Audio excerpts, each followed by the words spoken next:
Assalamualaikum warahmatullahi wabarakatuh.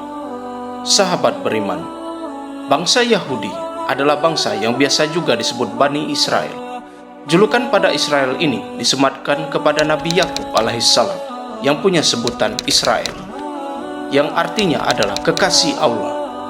Julukan tersebutlah yang membuat bangsa Yahudi merasa derajatnya lebih tinggi dibandingkan bangsa-bangsa lainnya. Kelakuan bangsa Yahudi yang sering meremehkan atau menghina bangsa lain bahkan sudah dicatatkan dalam kitab suci Al-Quran. Setidaknya ada 3 janji Allah Subhanahu wa Ta'ala kepada bangsa Yahudi. Lantas, apa janji Allah yang disebutkan Al-Quran kepada Yahudi? Seperti apa wujud janji Allah Subhanahu wa Ta'ala kepada Yahudi? Dan kapankah kebangkitan kaum muslim yang dijajah Yahudi? Simak ulasannya dengan menonton video ini hingga akhir agar tidak sesat. Tapi sebelum lanjut, jangan lupa untuk menekan tombol subscribe, like dan share, dan mengaktifkan lonceng notifikasi untuk mendukung channel ini agar terus menyiarkan syiar Islam. Janji pertama Allah Subhanahu wa Ta'ala kepada Yahudi. Berbicara tentang bangsa Yahudi membuat ingatan kita tertuju pada tingkah lakunya dan sering meremehkan bangsa lain. Kelakuan bangsa Yahudi ternyata bukan sekedar kebetulan. Sebab Al-Quran telah menjelaskan tindak tanduk bangsa Yahudi. Allah Subhanahu wa Ta'ala berfirman, "Dan telah kami tetapkan terhadap Bani Israel dalam kitab itu. Sesungguhnya kamu Bani Israel akan membuat kerusakan di muka bumi ini 2 kali. Dan kamu pasti akan menyombongkan diri dengan kesombongan yang besar. Maka apabila datang saat hukuman kejahatan yang pertama dari kejahatan itu, kami mendatangkan kepadamu hamba-hamba kami yang mempunyai kekuatan besar. Lalu mereka mencarimu keluar masuk kampung ke seluruh negeri. Dan itulah ketetapan yang pasti terlaksana." Quran Surat Al-Isra ayat 4 hingga 5.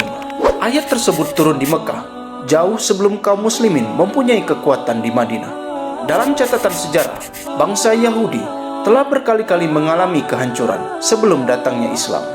Keberadaan bangsa Yahudi pernah hampir punah oleh kekuatan Babilonia dan Roma. Hal ini terjadi sebelum Islam datang. Bangsa Yahudi melakukan kerusakan yang pertama setelah ayat tersebut turun. Kemudian disusul dengan penghancuran yang menimpa mereka tanpa menunggu waktu yang lama. Kehancuran oleh bangsa Yahudi yang pertama kali merupakan perjuangan hamba-hamba Allah Subhanahu wa Ta'ala. Hal ini sebagaimana dijelaskan di dalam Al-Quran.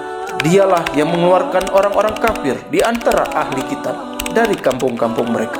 Pada saat pengusiran kalian pertama, kamu tiada menyangka bahwa mereka akan keluar, dan mereka pun yakin bahwa benteng-benteng mereka akan dapat mempertahankan mereka dari siksaan Allah.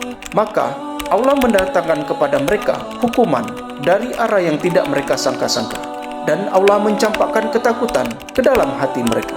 Mereka memusnahkan rumah-rumah mereka dengan tangan mereka sendiri dan tangan orang-orang yang beriman. Maka ambillah kejadian itu untuk jadi pelajaran, hai orang-orang yang mempunyai pandangan. Quran Surat Al-Hasyr ayat 2. Pengusiran dan kehancuran bangsa Yahudi yang pertama kali mengakibatkan koloni-koloni mereka tersebar ke penjuru negeri. Janji kedua Allah Subhanahu wa Ta'ala kepada Yahudi. Tak bisa dibantah bahwa kesombongan dan kerusakan yang akan lebih besar lagi kembali diulangi bangsa Yahudi. Hal ini sebagaimana firman Allah Subhanahu wa Ta'ala di dalam Al-Quran. "Kemudian kami berikan giliran padamu untuk mengalahkan mereka kembali, dan kami membantumu dengan harta kekayaan dan anak-anak keturunan, dan kami jadikan kamu kelompok yang lebih besar." Quran Surat Al-Isra ayat 6. Ayat tersebut mengisyaratkan bahwa Allah Subhanahu wa Ta'ala memberikan kesempatan pada Yahudi untuk mengalahkan orang-orang yang pernah mengusirnya, yaitu orang-orang yang pernah mengusir dan mengejar Yahudi keluar masuk negeri. Bangsa Yahudi yang berhasil membalas sakit hatinya dengan menduduki kembali negeri-negeri Sam dan Palestina. Yahudi juga mengalahkan pengaruh kaum muslimin di wilayah tersebut. Maha benar Allah Subhanahu wa Ta'ala yang telah menepati janji kedua kalinya setelah kehancuran yang pertama kalinya. Hal ini terbukti dengan melimpahnya ekonomi maupun politik terhadap bangsa Yahudi Israel.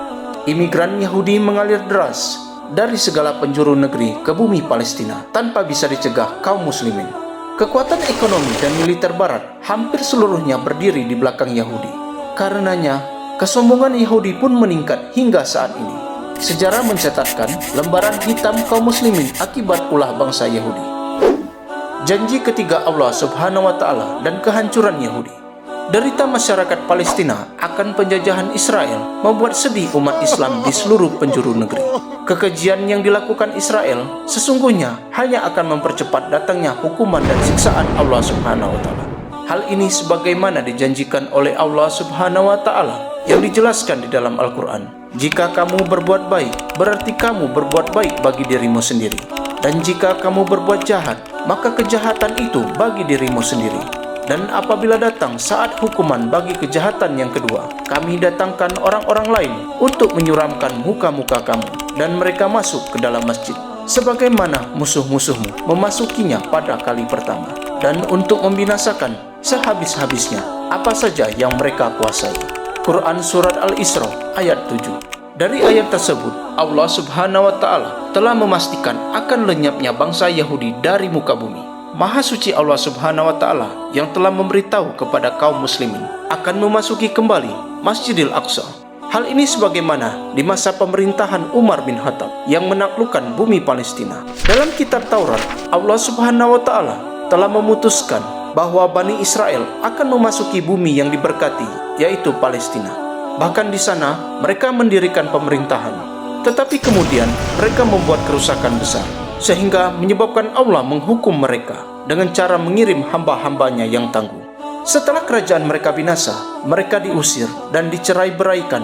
Hal ini sebagaimana dalam firman Allah Subhanahu wa Ta'ala, "Hai kaumku, masuklah ke tanah suci Palestina yang telah ditentukan Allah bagimu, dan janganlah kamu lari ke belakang karena takut kepada musuh, maka kamu menjadi orang-orang yang merugi."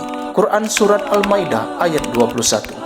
Sahabat beriman, kita ketahui bahwa kaum muslimin saat ini memiliki jumlah yang amat besar. Akan tetapi, bagai buih di lautan yang mudah terombak-ambing oleh derasnya gelombang. Sementara itu, kualitaslah yang menjadi faktor penting dalam sebuah perjuangan. Allah Subhanahu wa Ta'ala berfirman, berapa banyak terjadi golongan yang sedikit dapat mengalahkan golongan yang banyak dengan izin Allah, dan Allah beserta orang-orang yang sabar.